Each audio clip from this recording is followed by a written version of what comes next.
Filipino values and traits. The Philippines is a lush island paradise famous for its grandiose mountain views, pristine beaches, and rich diverse culture changing from province to province. Philippines may be well known for its awe-inspiring beauty. Perhaps the Filipinos' unique traits, reputable values, and laudable talents make the country a place to be. Tourists who have visited the Philippines can never forget the big and bright smiles that greeted them, the colorful and loud jeepneys, the common Filipino phrases such as mabuhay and salamat, and habits such as saying po and opo to the elders, leaving shoes or slippers at the front door before entering a house, and the opportunity asking of kumain ka na ba, meaning have you eaten yet? Indeed, it is a marvel to experience these unique traits of the Filipinos firsthand. Who is a Filipino? Filipinos are often referenced the globally renowned personalities like Manny Pacquiao, Lea Salonga, and Michael Cinco who have made Filipinos recognized around the world through their expertise. Being a Filipino is far more than just being related to these notable figures. Independence Day and Buwan ng Wika celebrations prompt us to go back to our roots and reflect on the question, who is a Filipino? According to the 1967 Philippines Constitution, Filipino citizenship are those whose fathers or mothers are citizens in the Philippines. Those born before January 17, 1973, a Filipino mothers who elect Philippine citizenship upon reaching the age of majority, and those who are naturalized in accordance with law. However, citizenship is not the only marker of being Filipino. Culture and history have greatly influenced the manner Filipinos learn, live, and behave today. People who were born and grow up in the same culture develop and share common personality traits and values. Common traits and values have been passed on the Filipinos of today still embody. Few of these traits are as follows. The Filipino hospitality. A Filipino trait that is known everywhere is the Filipinos' brand of hospitality. Filipinos welcome their guests and tourists as if they are their own brothers and sisters. They always make their guests feel at home, offering them something to eat or even a place to stay. They will bring out their best sets of plates and chinaware for their honored guests and would even go as far as spending a lot of money and going into debt just so they can satisfy them. In most local shops, Filipino salespersons will greet their customer with warm welcome and say thank you when they leave even without buying anything. Filipinos also anticipate giving tours to friends who will visit their hometown and treating them to the best restaurants and delicacies for free. During festival or fiestas, Filipinos serve heaps of festive food and invite the whole barangay over. They are also fond of giving pasalubong or tokens from their travels and pabaon or farewell gift to their visitors.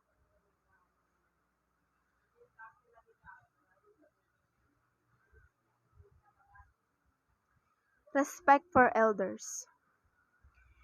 Filipinos greet their elders by kissing their hand while saying mano po and constantly using po and opo in conversation, forgetting to address older people who properly will regard them as rude and impolite. There is also a wide array of reference to older people such as ate for older sister, kuya for older brother, tito and tita for uncle and aunt, respectively lolo and lola for grandfather and grandmother, and manong and ale for older people outside the family. Close family ties. Filipinos maintain a tight relationship with their families regardless if the children are old enough and already have families of their own. They are also fond of family reunions during birthdays, holidays, or fiestas year-round. Some Filipino families even opt to live in a big house where everyone can stay together. Nursing homes are almost always not an option for family members and choose to take care of their elders themselves. Cheerful personality. Filipinos have a habit of smiling and laughing a lot. They smile when they are happy or sometimes even when they are sad or angry. Smiling has been a coping strategy for many Filipinos, especially during trying times and calamities. They always try to maintain a positive outlook in life, which makes them resilient and able to manage almost everything with a simple smile. Self sacrifice. The self sacrificing attitude of Filipinos can be seen as an extension of the Filipino hospitality. Filipinos go out of their way to extend help to their friends, families, and loved ones. They wish comfort and better lives for their loved ones and would even go to the extent of working abroad, 100 miles away to earn more money and save up for them.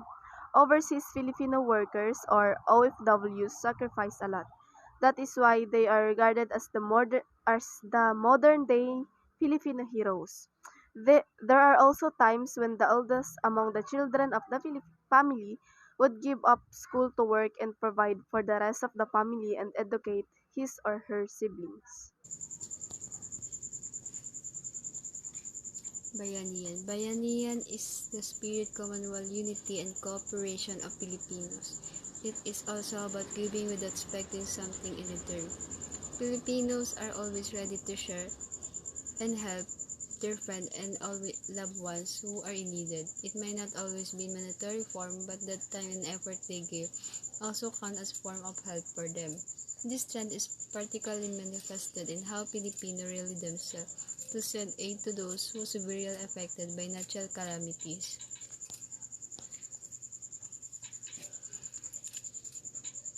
Bahala na attitude. Bahala na is the Filipino version of the famous line Hakuna Matata, meaning no worries. The parish is said to have originated from Bathala na, where Bathala means God, and parish meaning leaving everything into God's hands. It can also be viewed as something similar to the cheerful and positive attitude of Filipinos, and allowing situations to take care of themselves instead of worrying about them. Bahala na is a social cultural value in the Philippines as well as parsing in Filipino language that is either said as expression of fatalistic attitude towards life or as a determined one in a challenging situation where things are risky and uncertain. Colonial mentality. Colonial mentality is regarded as a lack patriotism and the attitude where Filipino favor foreign product more than their own. This do not only concern good but also desire to look more foreign than local, keep up with the foreign beauty trends.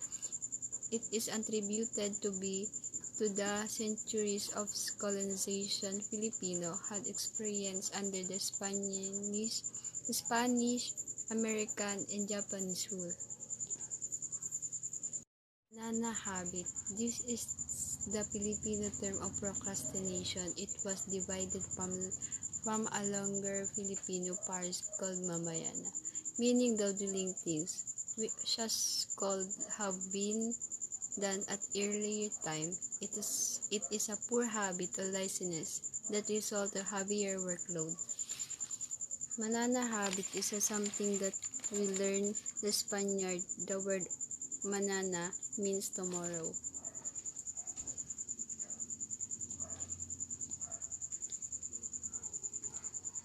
Ningas kugon. Ningas is a Filipino term of lamb and kugon is a Filipino term of kugon grass that easily burned after is put in the lamp. Ningas kugon refers to the attitude of eagerly starting things but quickly losing eagerness soon after experiencing difficulty, just like how fast the fire of a kugon gas burned out the moment after being ignited. Laziness is a common problem among Filipinos. That is a way why Filipinos are regarded as one tamad or lazy one. Ningas kugon is a Filipino term for the tendency of individual to start a new task only to stop working on it soon after. Literally means the burning of Cogongaras. Pride. Most Filipino hold in their pride as if they are more precious than keeping a good relationship with the family and loved ones. When two parties are not in a good terms, they find it so hard to apologize and wait until the other party asks for apology first.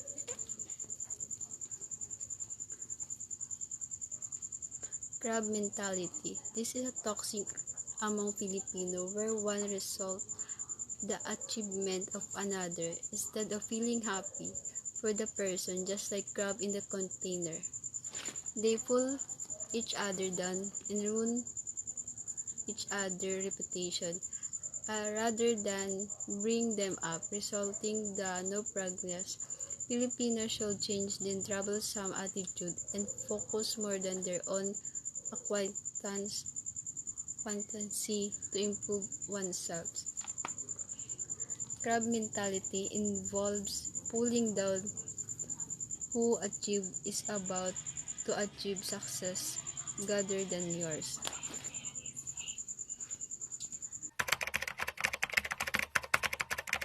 Guys, so our topic for today is all about Filipino time.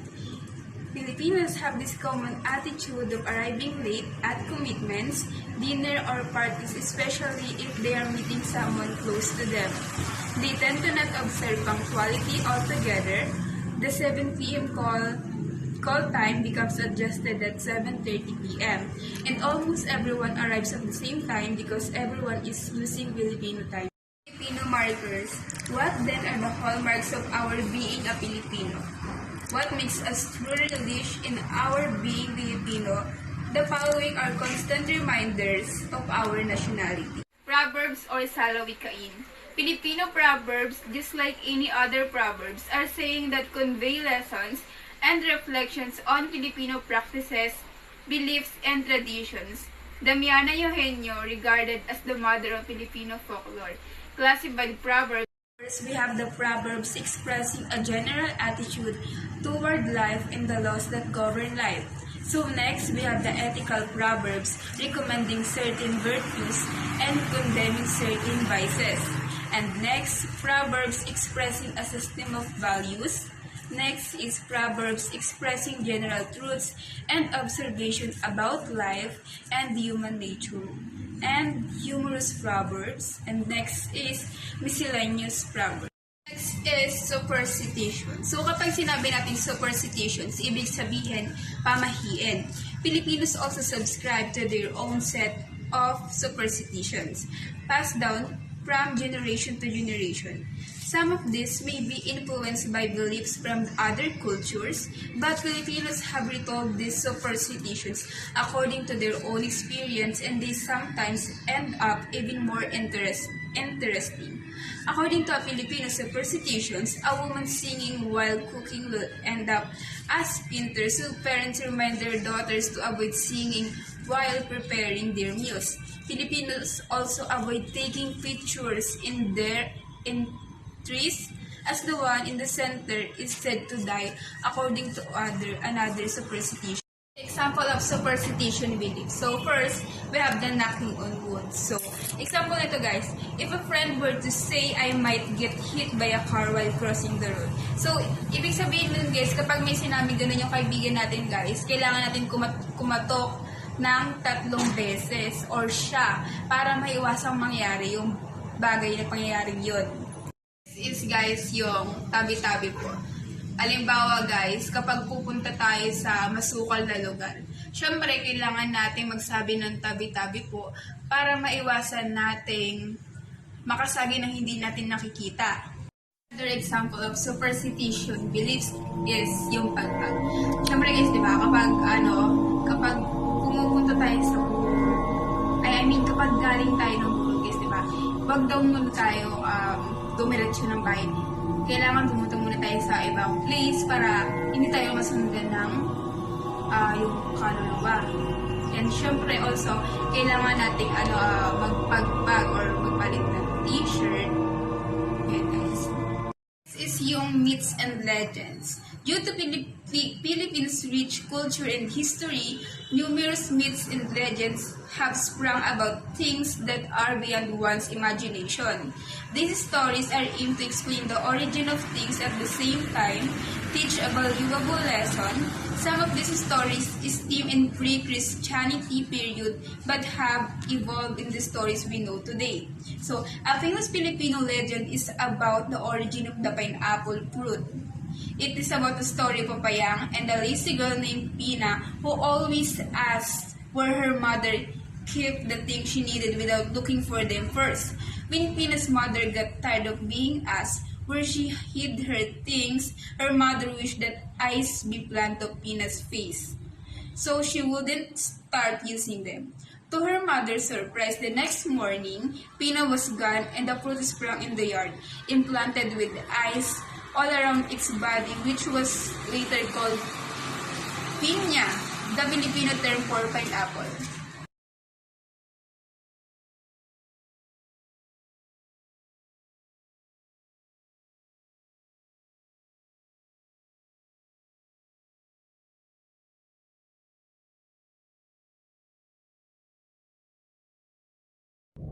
Heroes and icons. Heroes serve as a reminder of the patriotism and nationalism as they have sacrificed their lives for the sake of their country's freedom and progress. Every year, we lend the whole day to celebrate our heroes, usually the last month of August, to remember their greatness, bravery, and resilience that has led to the freedom we know today.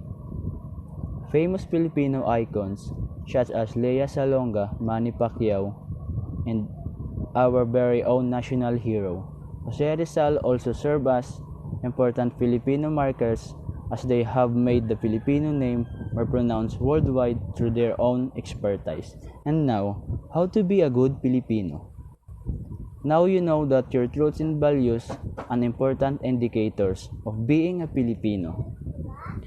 The problem now is how to truly become one and how you can useful to the development and progress of the out country. The following are few ways on how to be a good Filipino. How to be a good Filipino. Number 1. Be an active Filipino citizen. A good Filipino citizen is aware of the current events and participants in government programs that aim for the current progression and the development. By simply exercising your right to vote, you also become an active citizen.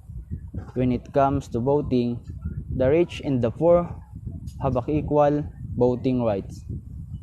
Every Filipino citizen of legal age have a chance in choosing the right leader for the Philippines, who are genuine in helping and caring for the Filipino people.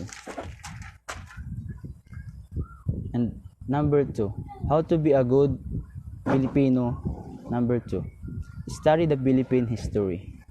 The road of the Philippine history is long and bloody, and by learning and fully understanding the events of the Philippine history, you will learn so much as to why it's so important for you to love your country with your life. Extend to help your fellow Filipino in need and recognize abuse of political power. Support the local products. When you buy local products, you do not only support local manufacturers and businessmen, but also you help strengthen the local economy. Dun pa lang guys, sabi dito guys, kapag bumili ka daw ng local product, hindi lang yung manufacturer and businessman ng Pilipinas ang matutulungan mo, pati ang economy natin. How is this so? There will be more demand of local product, new jobs, opportunities. Ganun daw guys. Sabi dito, once na bumili ka talaga ng local products, marami magbubukas na opportunities, mga new jobs, mga establishment para sa mga Pilipino rin. The business owner will also invest within the country. yun ang sabi ko guys, maraming bubukas na mga opportunities para rin sa atin. And also, are less likely to live supporting our local products. Diba guys? Wala nang pupunta sa ibang bansa kasi nga dito na tayo sa Pilipinas. Maraming bubukas na mga opportunities para sa atin. And also displays our creativity, innovations, and resourcefulness. O diba guys? Ganun lang guys. Speak the Filipino language. The history of the Filipino language was as long and hard as the Philippine history. Jose Rizal highlighted the importance of speaking a national language as a way of displaying the love for our country. Speaking Filipino also serves as a unique identifier of being a Filipino. It has been a decade-long debate whether to use Filipino as the instructional language in school and to translate into Filipino. However, this is still not strictly imposed.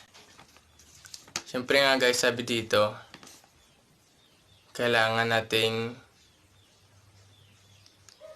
salitain yung language natin.